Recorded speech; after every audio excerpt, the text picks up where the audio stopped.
কেমন আছেন সবাই? আশা করি ভালো আছেন। আজকে আমাদের খুবই গুরুত্বপূর্ণ একটা টপিক স্নায়ুযুদ্ধ। আমরা এই টপিকটা সম্পর্কে মোটামুটি ভালো করে জানি। খুবই আগের টপিক, অনেকবার পরীক্ষায় আসছে এবং আরও আসার সম্ভাবনা বাড়ছে। কারণ দিন দিন স্নায়ুযুদ্ধ প্রচুর বাড়তেছে এবং স্নায়ুযুদ্ধের কারণে হয় হচ্ছে আপনার যুদ্ধগুলো থেমে যাবে অথবা যুদ্ধ বেড়ে যাবে। তো মোস্ট অফ দ্য টাইমে হচ্ছে আমরা স্নায়ুযুদ্ধ সম্পর্কে মোটামুটি সবাই জানি, কিন্তু পরীক্ষায় আসলে আমরা গুছিয়ে লিখতে পারি না। কারণ এক পেজের মধ্যে আপনাকে স্ট্রাকচার করে লেখা লাগে, এই নয়তো নাম্বার কমে যায়। তাহলে দেখেন ভূমিকার দিকে হচ্ছে আমরা স্নায়ুযুদ্ধ নিয়ে হচ্ছে কিছু কথা বলতে পারি, কিংবা স্নায়ুযুদ্ধের কিছু উদাহরণ দিতে পারি। যেমন দ্বিতীয় বিশ্বযুদ্ধের সময় জাপান এবং জার্মানির পরাজয় ব্রিটেন এবং ফ্রান্সের অর্থনৈতিক এবং অবকাঠামূলক ক্ষতির ফলে আন্তর্জাতিক বিশ্বে যুক্তরাষ্ট্র ও সোভিয়েত ইউনিয়ন পরাশক্তির ভূমিকা অবতীর্ণ হয়। তবে হিটলারের পতন এবং যুক্তরাষ্ট্রের নেতৃত্বে জাতিসংঘ প্রতিষ্ঠার মধ্য দিয়ে দীর্ঘদিনের রুশ মার্কিন সম্পর্কে ফাটল ধরে তাকে আমরা স্নায়ুযুদ্ধ বলি। অথবা আপনি চাইলে আরেকটু পর থেকে শুরু করতে পারেন, দ্বিতীয় বিশ্বযুদ্ধ থেকে শুরু করতে পারেন। যে দ্বিতীয় বিশ্বযুদ্ধের আপনার শুরু থেকে হচ্ছে আমেরিকা এবং রাশিয়া মোটামুটি একই শিপে সেল করলেও পরবর্তী ওদের মধ্যে নানা ইস্যু নিয়ে একটা একটা মত পার্থক্য চলে আসে, এবং যেটা হচ্ছে একটা মনস্তাত্ত্বিক যুদ্ধের রূপ নেয়, সেটা স্নায়ুযুদ্ধ। হ্যাঁ, আপনি এইভাবে শুরু করতে পারেন। এখন থেকে স্নায়ুযুদ্ধের উৎপত্তি দিয়ে শুরু করতে পারি আমরা। যে আন্তর্জাতিক বিশ্লেষকরা মনে করেন স্নায়ুযুদ্ধের উৎপত্তি হচ্ছে 1917 সালে বলশেভিক বিপ্লবের মাধ্যমে, যখন রাশিয়ার কমিউনিস্টরা ক্ষমতায় আসে। কারণ যুক্তরাষ্ট্রে গণতন্ত্রের সমর্থক আর কেউ কেউ মনে করেন 1941 সালে আটলান্টিক সনদের ঘোষণার মধ্য দিয়েই স্নায়ুযুদ্ধের বীজ নিহিত আছে।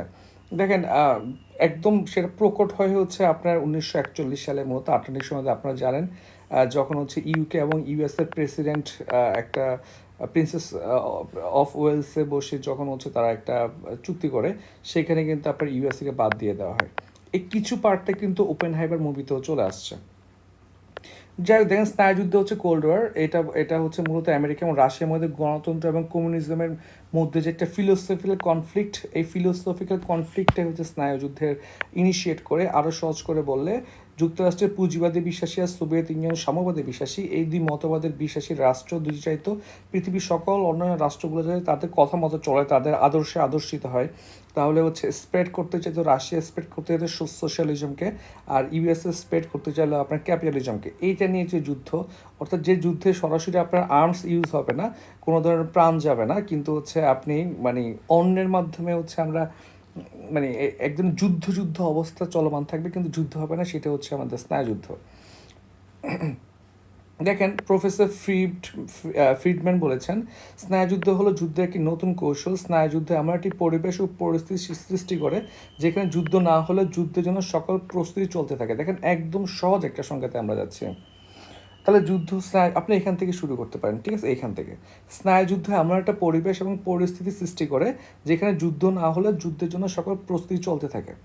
হ্যাঁ, এখন পরবর্তী সময় মিখাইল গর্বাচেভের শাসনামলে সোভিয়েত ইউনিয়ন গ্লাসnost এবং প্যারাস্ট্রয়কা আমরা জানি চালু হলে হচ্ছে সোভিয়েত ইউনিয়নের পতন হয়, এবং 1991 সালে সোভিয়েত ইউনিয়নের পতনের মাধ্যমে হচ্ছে স্নায়ুযুদ্ধ শেষ হয়। তাহলে স্নায়ুযুদ্ধ মূলত হচ্ছে আদর্শগত দ্বন্দ্ব। ঠিক আছে, এখন দেখেন স্নায়ুযুদ্ধ কেন হয়। তাহলে স্নায়ুযুদ্ধের কারণগুলো হচ্ছে আমরা ডিসকাশন করি। যে সমাজতন্ত্রের আধিপত্য বিস্তার, এখানে শুধু সমাজতন্ত্রের আধিপত্য বিস্তার বললে হবে না, এখানে আপনি একটা একটা ফিলোসফির আদর্শ বিস্তার করলে হবে। আদর্শগত দ্বন্দ্ব, শুধু সমাজতন্ত্রকে দোষ দিলে হবে না, এটা আমার ক্যাপিটালিজমকে দোষ দিতে পারে। মানে একটা ফিলোসফি যখন একটা ফিলোসফিকে অ্যাকসেপ্ট করতে চাবে না, ডোমিনেট করতে চাবে, তখন স্নায়ুযুদ্ধ শুরু হবে। এটা হচ্ছে একদম শুরুর দিকে শুরু হওয়ার কারণ ছিল। পরবর্তীতে কী হয়েছে দেখেন, প্রযুক্তিগত উন্নতি। যেমন ধরুন হচ্ছে ইউএসএ প্রথমে হচ্ছে আপনার নিউক্লিয়ার উইপন আবিষ্কার করে ফেলে, পরবর্তীতে হচ্ছে এটা হচ্ছে রাশিয়াকে টেস্ট করে ফেলে, পরে রাশিয়াও আবিষ্কার করে ফেলে। তাহলে একটা দেশ যখন আপনার প্রযুক্তিতে অনেক বেশি উন্নত হয়ে যাবে, তখন স্নায়ুযুদ্ধ হবে। অর্থনৈতিক ও রাজনৈতিক আধিপত্য, যেমন হচ্ছে আপনারা দেখেন যে খুবই ঝড় হচ্ছে আসলে, যে আপনার চীন হচ্ছে এখন খুব খুব স্ট্রংলি আগাইতে যাচ্ছে ইকোনমিক্যালি। এখন চীন যখন ইকোনমিক্যালি আগাতে যাচ্ছে, এটা কিন্তু ইউএসএ কোনোভাবে দিতে যাচ্ছে না। তো ইউএসএ দিতে যাচ্ছে না, তখন আপনারা দেখেন যে ট্রাম্প যে কাজটা করেছিল মেগাফোন ডিপ্লোমেসির মাধ্যমে স্নায়ুযুদ্ধ ইনিশিয়েট করে দিয়েছিল। এখন মেগাফোন ডিপ্লোমেসি কি, এটা কিন্তু হচ্ছে আমরা সামনে আলোচনা করবো, সমস্যা নেই। এরপর দেখেন মনস্তাত্ত্বিক কারণ, যে আপনি সেফ ফিল করতেছেন কিনা। ইরান নিয়ে মত পার্থক্য থাকতে পারে, বিভিন্ন দেশ নিয়ে মত পার্থক্য থাকতে পারে, তারপর অস্ত্র প্রতিযোগিতা, এই নানান কারণ হচ্ছে আপনার স্নায়ুযুদ্ধ বাড়তে পারে।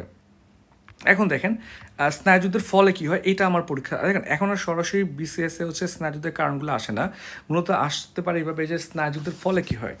তাহলে স্নায়ুযুদ্ধের ফলে কী হয়, প্রথমে যেটা হবে অস্ত্র প্রতিযোগিতা বাড়বে, অর্থাৎ আপনার এই কান্ট্রিগুলো হচ্ছে আর্মস প্রোডাকশন বাড়ায় দিবে। হ্যাঁ, আপনার হচ্ছে ধরেন একটা ওর কাছে যদি এখন দেখা 16 ম্যাকের একটা মিসাইল আছে, আরেকজন হচ্ছে 18 বানানোর ট্রাই করবে। সেকেন্ডে হচ্ছে পৃথিবীতে অনেক ব্লক ক্রিয়েট হবে, একটা দেশ আরেকটা দেশকে হচ্ছে আপনার বলে যে আমার সাথে সিয়েটো স্যান্টো বা ওয়ারশো প্যাক ন্যাটো এই ধরনের হচ্ছে আপনার বিভিন্ন ব্লক ক্রিয়েট হয়ে যাবে।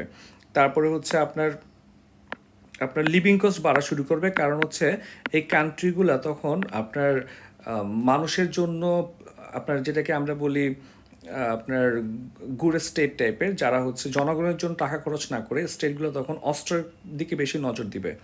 যেমন ইউরোপে এটা হচ্ছে যে আপনার ইউক্রেন যুদ্ধ শুরু হওয়ার পরে ওরা হচ্ছে আপনার যে সোশ্যাল সিকিউরিটি আছে সেখান থেকে ফান্ড কেটে এবার অস্ত্র বানানোর জন্য সেটা ইনভেস্ট করতেছে। এরপরে ধরেন হচ্ছে ইন্টারন্যাশনাল যেই আপনার অর্গানাইজেশনগুলো আছে, যেমন হচ্ছে ইউএন, এই ইউএনের মতো প্রতিষ্ঠানগুলো উইক হয়ে পড়বে এবং আঞ্চলিক প্রতিষ্ঠানগুলো আরও বেশি দাঁড়ায় যাবে। এগুলো হচ্ছে আপনার খুবই গুরুত্বপূর্ণ কিছু প্রভাব যেটা স্নায়ুযুদ্ধের কারণে হয়। আর অনেকগুলো প্রভাব আছে, আপনারা আশা করি বুঝতে পারছেন স্নায়ুযুদ্ধের ব্যাপারটা কি। সবাইকে অসংখ্য ধন্যবাদ।